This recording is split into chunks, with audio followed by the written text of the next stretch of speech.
Hey guys, Jarrad Mahon here, Investors Edge Real Estate. Today I'm going to run through with you the 8 critical steps to ensure your property investing success. And the reason I've put this video together is really to go deep, step by step, into how you can put your overall investing strategy plan together to make the most of the market at any one time. Now, this is an ongoing cycle that we work through, and you're never at an end point, but the deeper that you go into each of the steps, the better your overall investing outcomes are going to be. So I'll take you through. Today we're going to cover off step 1, which is understanding your overall situation. But as you can see from the steps ahead, that leads into your property investing strategy. Now, you can't form your strategy until you're ultra clear on your situation, your strengths, resources, and the type of investing that's going to suit you. So today we'll be certainly going deep into situation, and in the coming weeks and videos we'll be going through the other steps in more detail. But if you try to shortcut the process through to, say, choosing a property at step 6, or jumping straight to working out your finance when you don't even know your strategy and your structure, then you are going to shortcut your results. And many investors come to me when they've already taken action and fallen over. So if you work through things in this logical manner, you won't leave things out and you won't have those costly mistakes later on. So starting with step 1, your situation. You've got to work out what your big why to get involved with property investment is. Until you got this clear, the smallest hurdle that you come up against is going to be too much. You'll turn away and you're not going to make it happen. Property investing is not easy, and to be good at it takes many years of refining. And what I'm going to show you today is you don't need to know it all yourself, but it's more about the right questions and the right people around you to improve the results and leverage off their experience and their skills. But for me, when I first started, my why was quite superficial, to be honest. I had a goal to be a millionaire, and it was a very shallow goal.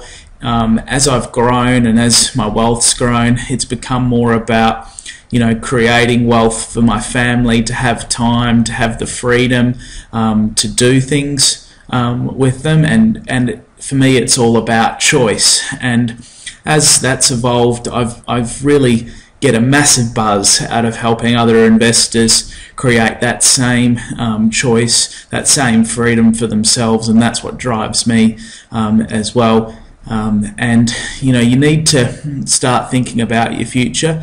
You need to be building assets today to provide a cash flow tomorrow, and when you've got the money, you've got the choices in front of you. If you love working, you can continue to. If you want to set up your generations to come, you can really leave a family legacy. And those are the things that drive me. When a hurdle comes up, a trouble with your subdivision, or a trouble with your renovation, or your tenants are giving you a little bit of grief, you've got that bigger picture as to why you're doing it. So get clear on what your why is.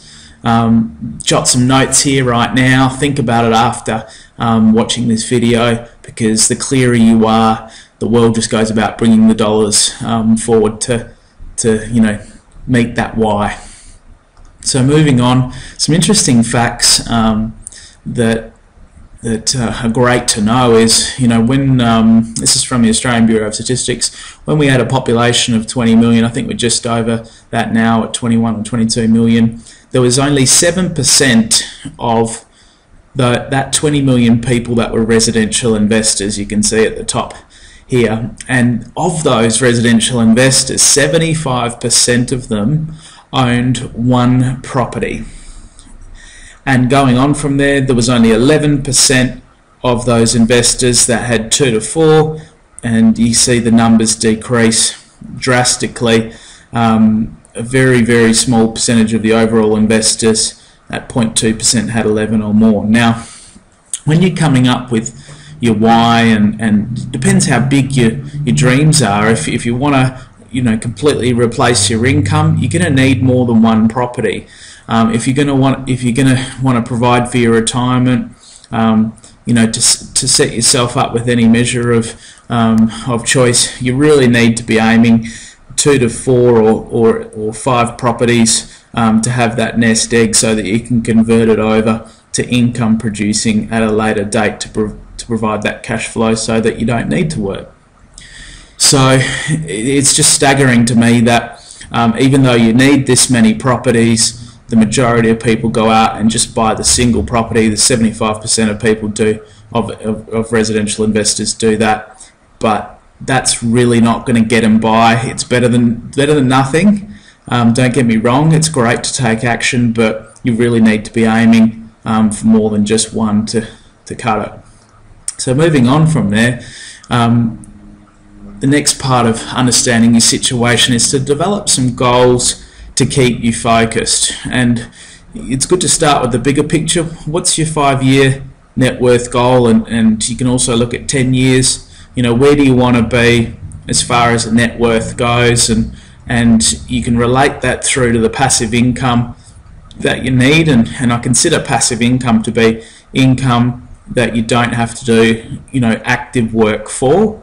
It would be the cash flow surplus on your properties over and above the interest rates or your borrowing that you have. So many people, what they do, and this will lead more into strategy, and our next step is seek high growth early on and then convert it across to higher income, selling some of your assets down and paying down debt, and then increasing your income to replace it. So having that 5-year net worth goal, come up with that.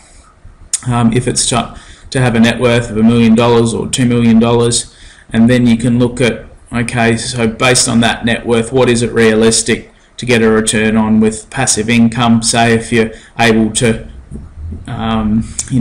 get a return of 5% on $1 million, that's $50,000 a year. Can I survive on $50,000? What do I need to replace my income and have choice? And then once you've got that net worth goal and the passive income goal, you can start to look at, okay, how many properties am I going to need to buy, and by when to achieve this?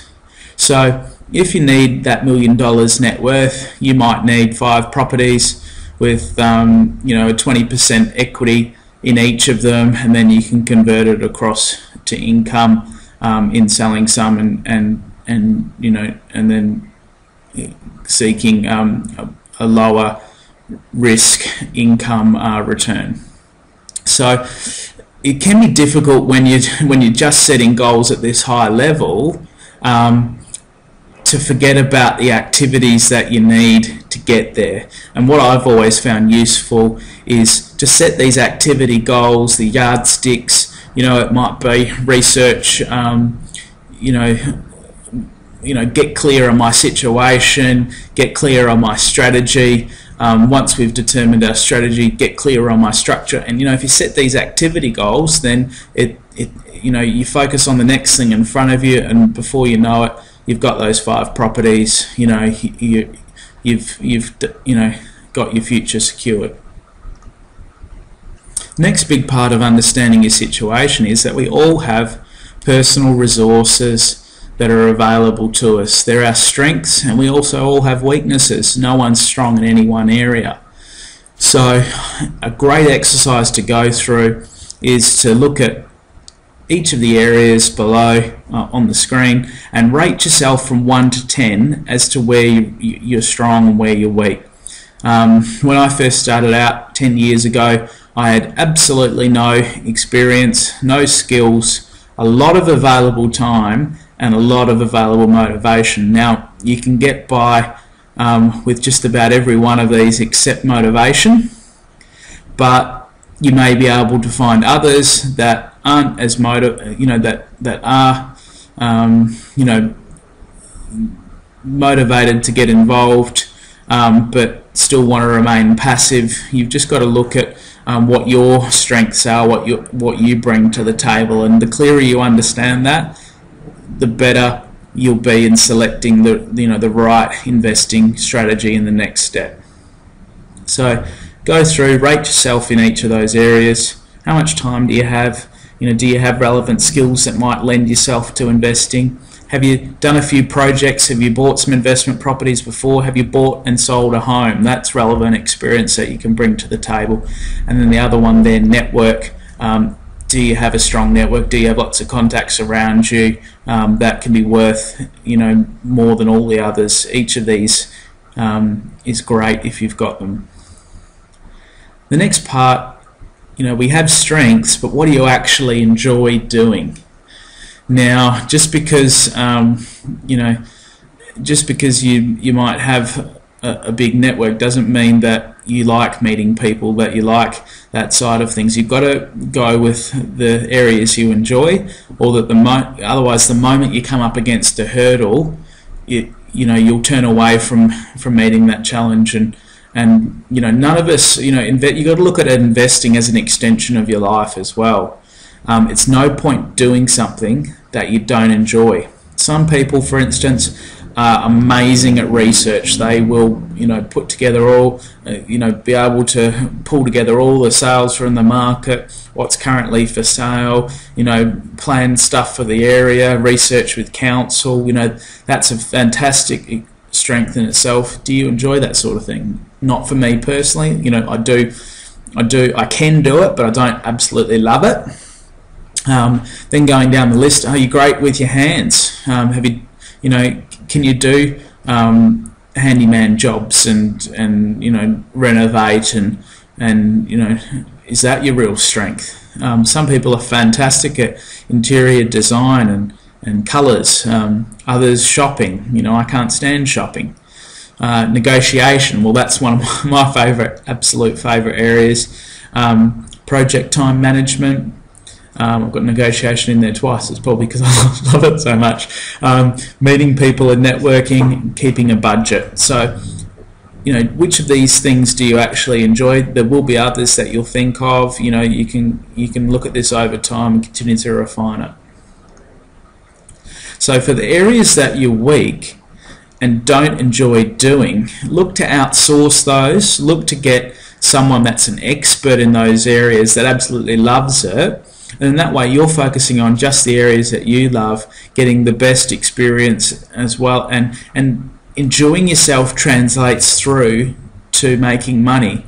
The two shouldn't be separate, and what you'll find is that if you're not enjoying something, you're not going to persist, you're not going to keep at it, and it doesn't matter if you make all the money in the world. If you're unhappy doing it, what's the point? And that's what I say. And many others have said that too.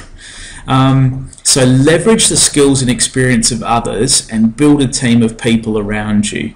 And the moment that I got my head around this one concept of building a team, and that I didn't need to know everything, it was sort of freeing in a sense that there are others out there that are so much better at things than me, and if I can leverage those people, then all you need to do is coordinate and bring things together.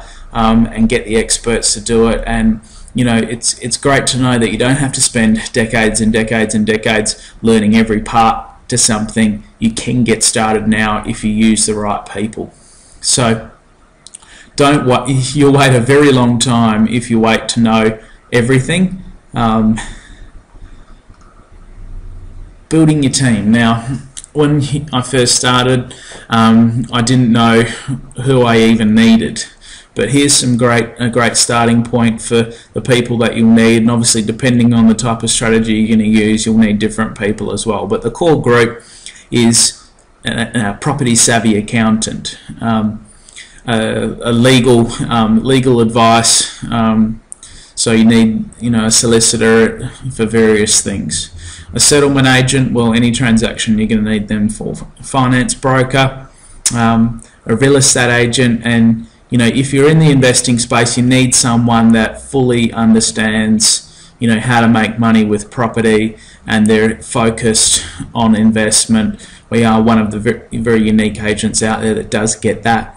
A property manager, and the same goes, you need a property manager that fully understands what it means to invest. I say find a manager that's an investor themselves as well. That's another area we can help you with.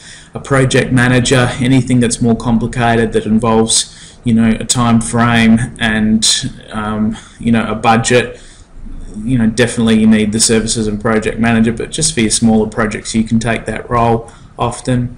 A building broker, they're great to get plans, shop them around, find you the cheapest and overall trade-off between price and quality to go with for your building, any building you do. And then a surveyor, they're going to be needed for any subdivision that you do, and an architect, they're great to get involved with putting your plans together before you go and engage your builders, and they can also take a project management role. So in each of these areas I've spent literally the last 10 years of my own personal investing and 4 years in owning our agency Investors Edge, putting these people together around me. When I was looking for an accountant, I went and interviewed eight accountants to arrive at the one that I have. I'm more than happy to to let you know who our suggested businesses are in these areas. We've actually got them on our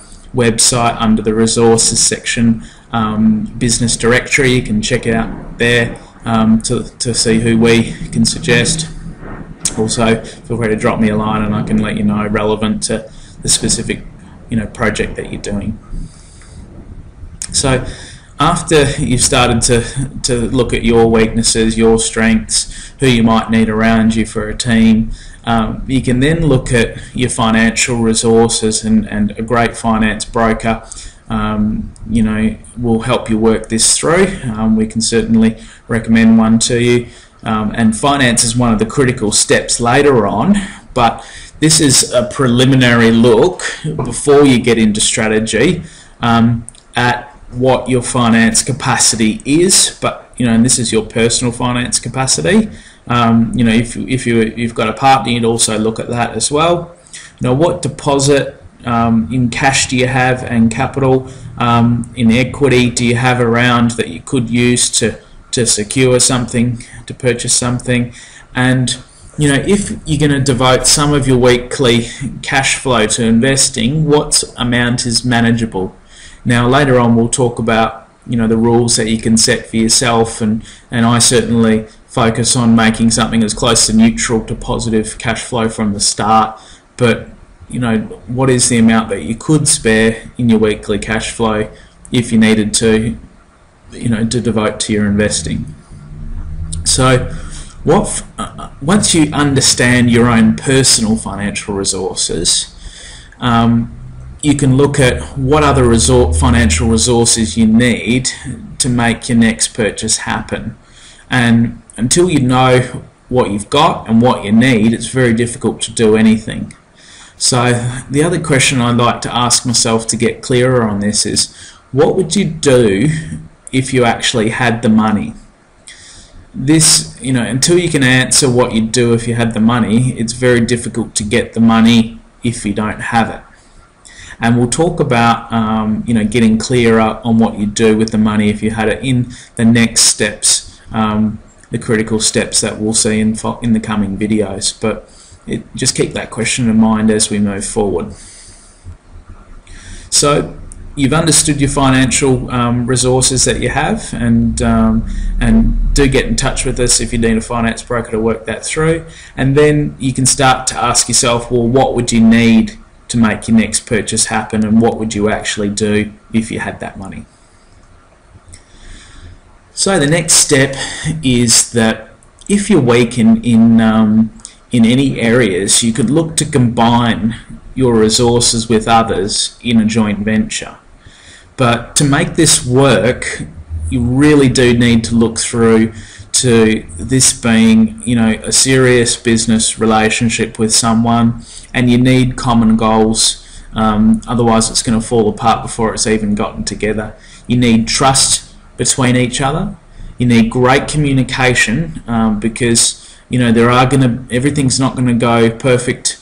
Everything's not always going to go smoothly, and you need to be able to communicate all the time with the person. You need clarity over your roles and responsibilities. So if one person has good capital and good finance ability, but the other person has heaps of motivation and can pull together the team of people to go and find a project, then one person can bring the capital and the financing, the other person puts it all together, oversees it, project manages it, and you have a clear time frame as to how you plan to exit, and what role each of you is going to take, and the responsibilities each of you is going to take. And the other key part to that is looking to combine, if you're ever going to combine with someone your resources, making sure that they've got a stable situation. You don't want to be halfway through a project and have somebody, needing to get their money out, and things just not being solid with them. The other critical thing is try to keep your time frames down to as shortest time in the venture as possible, because the longer time period you have that you're working together, the more likely chance that things are going to go wrong. And when I say wrong, it can just be a case of each of your situations changing that means that you don't want to be involved in the joint venture anymore. So you've got to keep that time frame down as short as possible. And always seek legal advice when you're looking to put together such a joint venture. You could do it in a simple fashion with a deed of co-ownership, or a more complicated joint venture agreement, but we'll talk about structuring in one of our next steps. But just keep in mind that the resources you don't have, start to make a list of people around you that might meet these requirements. Think about what you bring to the table, because earlier on we mentioned the different resources, personal and financial, that to work through, and once you've got clear on yours, you can sort of see what you'd need to move something forward. And if you can do a property purchase yourself, all the better.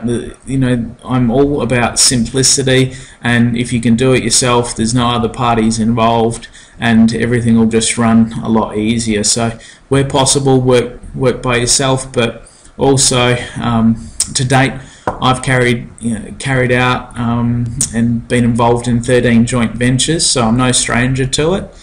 Certainly can give you some pointers as to how the practicalities can work when looking at things in the following steps ahead. But you definitely need these 6 things to be in place between you and your joint venture partner before even considering getting involved in a project together. So next part of your situation, understand that we all have a comfort zone, and we all have a certain tolerance for risk. You can see in the picture there that what's safe and what's comfortable is what we're used to, and getting outside that, there's a hell of a lot more opportunity outside of our comfort zone. You can see this fish going against the norm, going against what your friends and your family have done, and looking at getting ahead, in this case getting in a bigger pond that they've got all to themselves. But that, you've got to push your comfort zone, you've got to take action, but that said, you've got to do it so that you can still sleep at night. You've got to set your risk tolerance to be at a certain level. Don't take too much on to start with, because you don't want your first experience to be overly negative. You want to learn a lot. You'll learn so much just from taking your first lot of action, and play with your comfort zone. See where when you come to look at these things that I've covered in this video, if you shy away from it, that's your comfort zone talking right there and then. Oh, it's too hard, or it's this isn't important, or just show me the property. Those are that's your comfort zone talking to you. Listen to it and face it and go into it. Explore the things that we've covered in this video, because the clearer you get, I can honestly promise you the easier your investing will become, especially when we start to get into the more traditional and fun areas that I love to talk about as well in the following steps. But getting clear on your situation and yourself is critical before going further. One of my big problems that I've had, and I constantly go up against with understanding myself, is I'm always trying to seek perfection, but don't ever let perfection get in the way of progress. Everything doesn't have to be 100% perfect before you do it. You need to go far enough to make sure, but don't wait for it to be 100% perfect, because you'll never get anywhere. And when I first started learning about investing, I was 16, and for those 3 years before purchasing my first property at 19, I looked at so many deals, so many types of strategies, so many ways to make money, studied this suburb, that suburb, and we were going through, the property market was growing aggressively, it was happening all around me, and I missed out because I was stuck in analysis paralysis until someone said to me, Jarrad, have you purchased the property yet? I keep seeing you, don't let it pass you by. And I realised how much I'd already, just from taking action on my first deal, I learned so much more than those 3 years of analysing.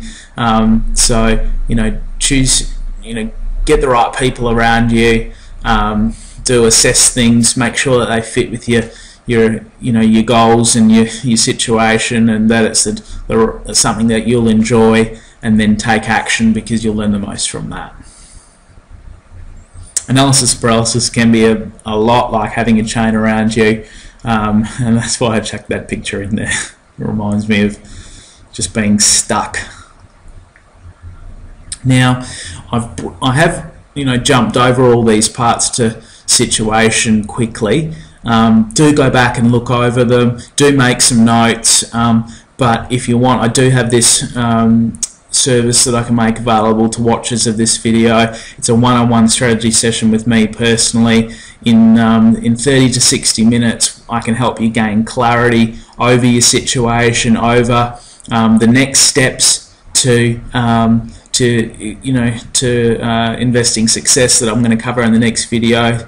I can help you work all this together and get real clarity on where you're at and where you're going. So that's only normally available to our landlords, to our existing landlords, but I can make it available. It's normally valued at $4.99. We do that as a one-off, as a service to our landlords once a year, but I can make that available to watchers of this video. Simply check out our website at investorsedge.com.au/strategy session and request your session through there. There's the address, investorsedge.com.au/strategy session.